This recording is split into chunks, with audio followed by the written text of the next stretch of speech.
Friends welcome back. तो friends अभी का वीडियो है कश्मीर फाइल्स के बाद इन मुस्लिम महिलाओं ने धमाका कर दिया।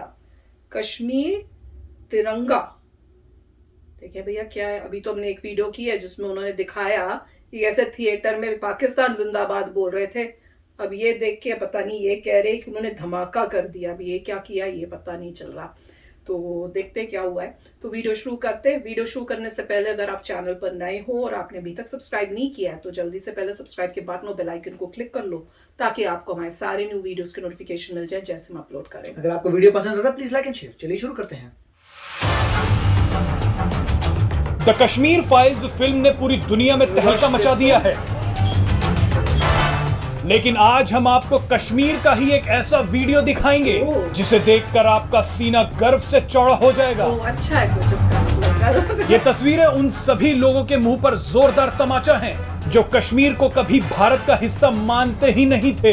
आज पाकिस्तान और भारत में बैठे पाकिस्तान के प्रेमियों को कश्मीर की ये तस्वीर जरूर देखनी चाहिए। कभी आतंकियों का गढ़ रहे कुपवाड़ा के कुनन पोशपोरा इलाके से भारत विरोधी नारे लगते थे, लेकिन आज इसी गांव की महिलाएं अपने देश के लिए तिरंगा सिलने का काम कर रही हैं।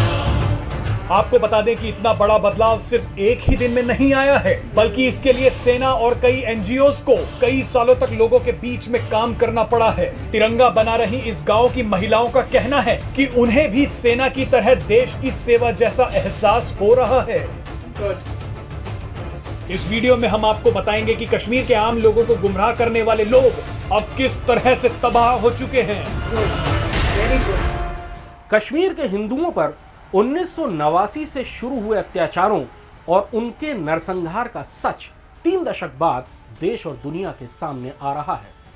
इस सच को 3 दशक तक दबाया गया और इसके बदले एक काउंटर नैरेटिव सेट किया गया। यह काउंटर नैरेटिव था भारतीय सुरक्षा बलों के हाथों कश्मीरियों के दमन और अत्याचारों की काल्पनिक कहानी। ऐसी ही एक काल्पनिक कहानी 23 फरवरी 1991 को कुपवाड़ा जिले के कुनन और पोशपुरा गांव में गढ़ी गई थी। दरअसल उस दिन इस गांव से भारतीय सुरक्षा बलों के ऊपर फायरिंग की गई थी और उसके बाद सीआरपीएफ और बीएसएफ के जवान इस गांव में तलाशी के लिए पहुंचे थे। जब वो तलाशी लेकर चले गए तो ये कहानी फैलाई गई कि इन जवानों ने गांव में सामूहिक बलात्कार किए। इस काल्पनिक कहानी को पूरे जोर शोर से फैलाया गया, यहां तक कि न्यूयॉर्क टाइम्स ने आतंकवादी गिरोह हिज़्ब-ए इस्लामी के सरगना मुश्ताकुल इस्लाम के इंटरव्यू के आधार पर इसे सुर्खियों में छापा था। हालांकि तत्कालीन डिविजनल कमिश्नर वजाहत हबीबुल्ला ने इस गांव के दौरे के बाद दी गई अपनी रिपोर्ट में इन सारे आरोपों को भरोसे के काबिल नहीं बताया था। बहरहाल 3 दशक बाद कुनन पोशपोरा गांव की कहानी कुछ और है। वही गांव इस गांव के बाशिंदे आज मानते हैं कि उनको गलत रास्ते पर ले जाया गया और उनसे गलत बातें बुलवाई गई। इस गांव की महिलाएं अपने घरों में तिरंगा झंडा सीती हैं जो पूरे देश में और विदेशों में भी सप्लाई किए जाते हैं। धारा 370 हटने के बाद महबूबा मुफ्ती ने कहा था कि कश्मीर में तिरंगे को उठाने वाला कोई नहीं बचे। मुझे याद है। आज कुनन पोशपुरा गांव की महिलाएं सैकड़ों हजारों तिरंगे झंडे सिलकर महबूबा मुफ्ती को जवाब दे रही है।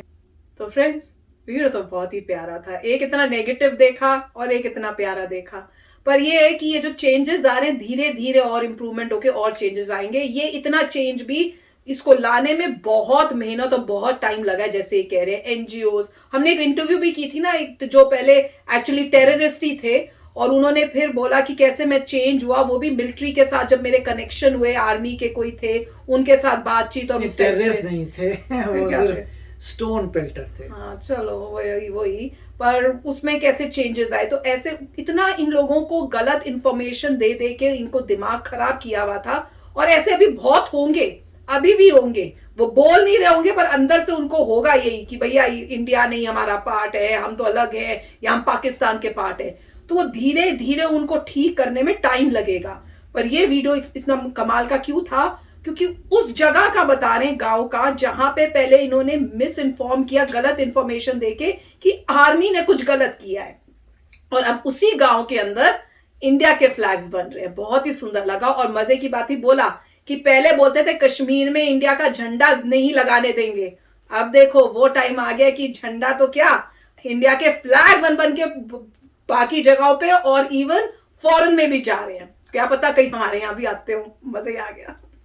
नहीं, बहुत अच्छी बात है कि जो फैमिलीज कंट्रोल करती थी कश्मीर को, उनको हटाना बहुत जरूरी था। अच्छा हो गया, बहुत ऑफ कोर्स यूनियन टेरिटरी बनाकर वो हटाया गया, 370 हटाकर, तो ये पॉइंट है। और वो लोग कुछ भी बोलेंगे, उन्होंने तो बहुत कुछ स्टेटमेंट्स दी थी कि ये हो जाएगा, वो हो जाएगा, और कुछ भी नहीं हुआ। अब जैसे जैसे खुशहाली आ रही है, तो वो अभी भी वहीं रह रहे हैं, वो छोड़ के नहीं गए? नहीं, मेरे ख्याल सभी लोग वहीं रह रहे हैं। नहीं, उनको छोड़ के चले जाना चाहिए, क्योंकि उनके लिए ये कंट्री नहीं है। और मतलब जिस इंसान की इतनी जायदाद होती है, ये सब चीजें होती हैं, जो इस तरह से इंडिया के वो वहां से नहीं जाते, मगर वो प्रॉब्लम्स क्रिएट करते रहेंगे, कोई पता नहीं होता है। इसलिए बेटर तो है कोई एक्शन लेना चाहिए ऐसे लोगों। राइट, मतलब पॉइंट यही है कि अगर आप लोगों को जागृत कर दें तो फर्क नहीं पड़ता उनके लीडर क्या करते हैं।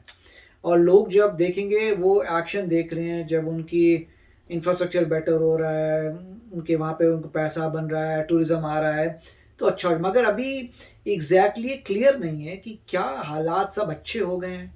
मेरे ख्याल से पूरे तो अच्छे नहीं होंगे, पर बेटर हो रहे हैं। क्योंकि अगर हालात पूरे अच्छे हो गए हैं तो कश्मीरी पंडित्स को वापस चले जाना चाहिए। तो अभी आई होप हो गए। क्या रीजन है कि वो वापस नहीं जा पा रहे? एक जगह उन्होंने कहा था कि उनके लिए कुछ वहां रह नहीं गया, क्योंकि इतने 30 साल में जो है एक जनरेशन पास हो जाती है, तब तक लोगों के बच्चे हो गए, वो कहीं स्कूलों में जा रहे हैं, उसके बच्चे के बच्चे कहीं शादियां हो गई, तो मतलब वो पूरा जो है उनकी लाइफ एक नई जगह पे पूरी सेटल हो चुकी है।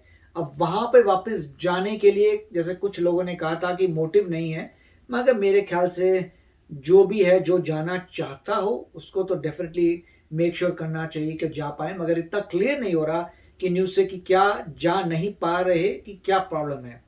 मगर ये अच्छा एक जेस्चर है कि वहाँ पे वो कंट्री का फ्लैग बना रहे हैं और खुशी खुशी कर रहे हैं, और बोल रहे हैं बहुत समय लगा था यहाँ तक आने के लिए। होपफुली देखिए इन चीज़ों में समय लगता है, क्योंकि अब यूनियन टेरिटरी हो गई है, इसे एक बहुत रिलीफ आई है कि और लोग एटलीस्ट पॉलिटिकल पावर से कुछ गलत नहीं कर पाएंगे। पहले तो था कि अपनी जो मर्जी कर रहे हैं, अब यह जो हेड ऊपर बैठा है वो कुछ बुरा नहीं कर पाएगा, क्योंकि यूनियन टेरिटरी है।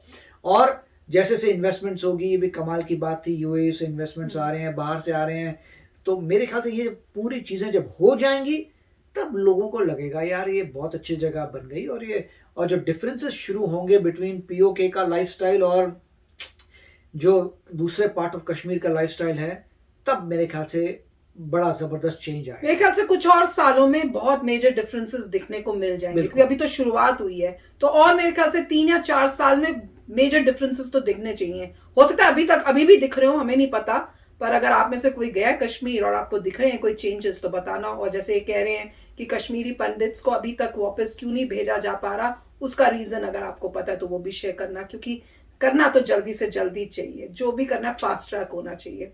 तो चलो फ्रेंड्स, चलते हैं, मिलेंगे नेक्स्ट वीडियो में बहुत ही जल्द। Till then take care and bye bye. तो अगर आप मेरे इस चैनल पे नए हो तो जल्दी से सब्सक्राइब के बटन को हिट करो और बेल आइकन को क्लिक करो, ताकि आपको मेरा जब नया वीडियो मैं लगाऊं आपको उसके बारे में जल्दी से पता चल जाए।